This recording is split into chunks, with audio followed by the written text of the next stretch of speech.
The People's Countryside The Environmental People's Countryside Debate Environmental Debate Podcast. The People's Countryside Environmental Debate Podcast. People's Countryside Environmental Debate Podcast. People's Countryside Environmental Debate Podcast.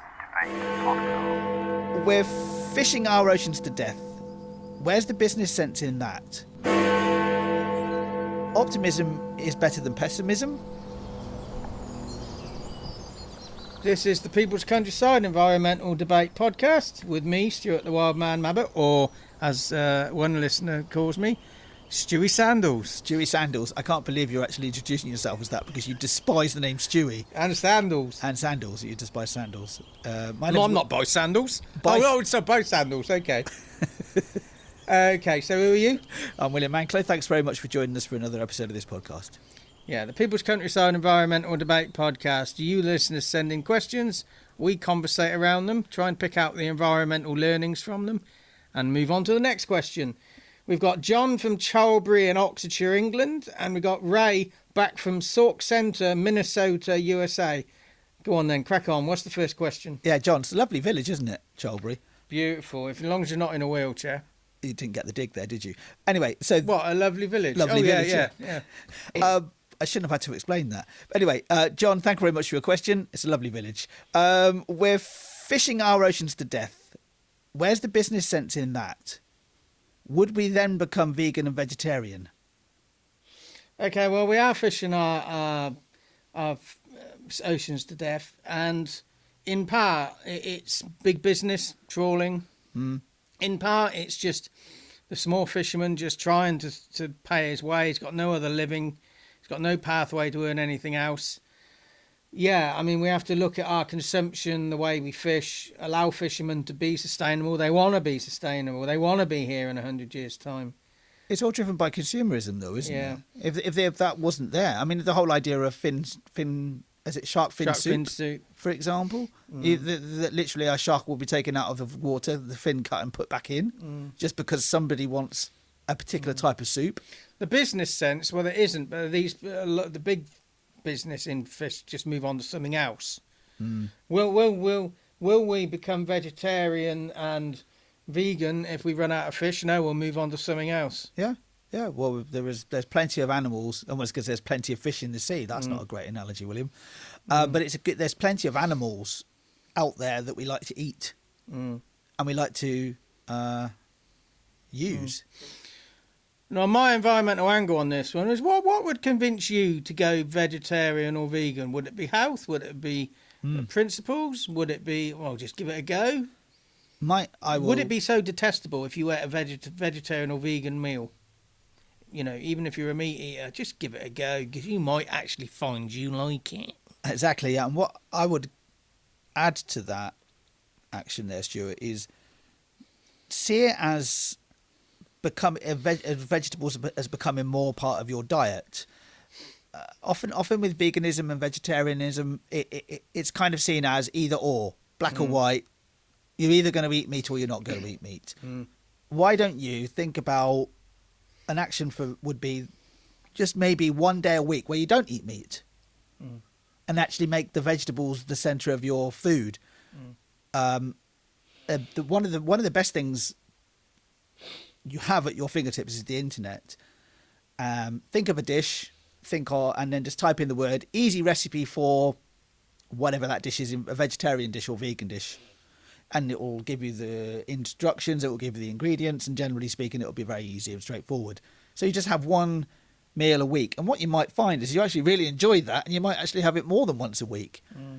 But you can always have meat. But I would also then look at how the meat that you then buy and what is the welfare of the animals that have been looked after. I would just say just try stuff. I mean, many people say they just don't like cabbage, but I said in the last episode I'm staying at the moment at the Global Retreat Centre, and they have some interesting angles on food. Just something fascinating I had last night. They had just like an ordinary tight cabbage, and they sliced it. So and they placed it on these baking trays like feathers. Yeah, okay. And they just baked it, and there were some burnt ends, and there was some caramelised bits, and so that burnt bits were really flavoursome. Yeah, nothing else, just a bit of oil, away you go. At this time of the year, here in the UK at least, there's the dreaded Brussels sprouts, and a lot of people don't like Brussels sprouts, and mostly it's because, like a lot of vegetables, they're just not cooked well. One of my favourite things is Brussels sprouts. Get them whole, roast them with a bit of cumin and mild curry spice. It's almost like tandoori roasted Brussels. They're amazing. Yeah, Brussels to me, I always break them up into break them down into little leaves and saute the leaves, so you don't eat them as balls. You eat them as like just broken up. If you also steam them, you can put them into like a spaghetti bolognese sort of type of thing, and they're almost like meatballs. So the environmental angle for me again is very a diet. Give things a go. We've turned into a recipe channel for some reason, or just recipe podcast. What's the next question? Ray from Sauk Centre, Minnesota, USA. Ray, welcome back. It's good to hear from you. And I'm sure at this time of the year, it's very cold. Minnesota gets very cold. I watched. There's a great film called Fargo, which is up in that part of the world, and it's just snow all the time. Anyway, Ray, your question: optimism is better than pessimism? I think you can have a good dose of both, really. Yeah. Optimism, I think. Yeah. I mean, it's healthy to be realistic. So certain times you need to have one or the other, or something going simultaneously. Maybe I did read an article the other day that somebody who had a long-term health condition, by being optimistic, seemed to change them on a cellular level. How you would prove that, because there might have been other stuff going on as well. But I don't think it can do harm, but you need to do it at the right time. So I always go on the side of realism, whatever that perception of that is on any given time. I think a good daily exercise of optimism will always lead to a better outcome.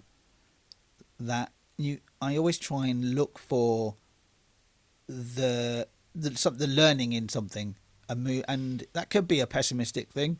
But I try to be optimistic and think, okay, well, out of any bad situation, what have I learnt from this, and what can I take forward, and then move on from it. And then that's in for me, in a way, it's a form of optimism, that I'm not getting dragged down by what I've done in the moment or in the past. I'm remembering what I've done, I'm learning from it, and then moving on from it. I think optimism is an exercise you need to have an exercise in optimism. We are generally a pessimistic species. It takes effort to be optimistic. It does take effort to be optimistic. If that effort, though, is on a regular basis, that it becomes a habit itself. So optimism can become a habit. I would also suggest that,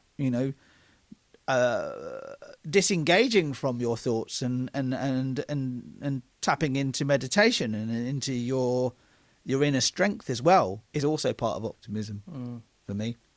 What about yourself? Oh, well, again, I tend to shy away from optimism and pessimism and just I ask myself how I feel on this day. And once you know how you feel, you can do something about it.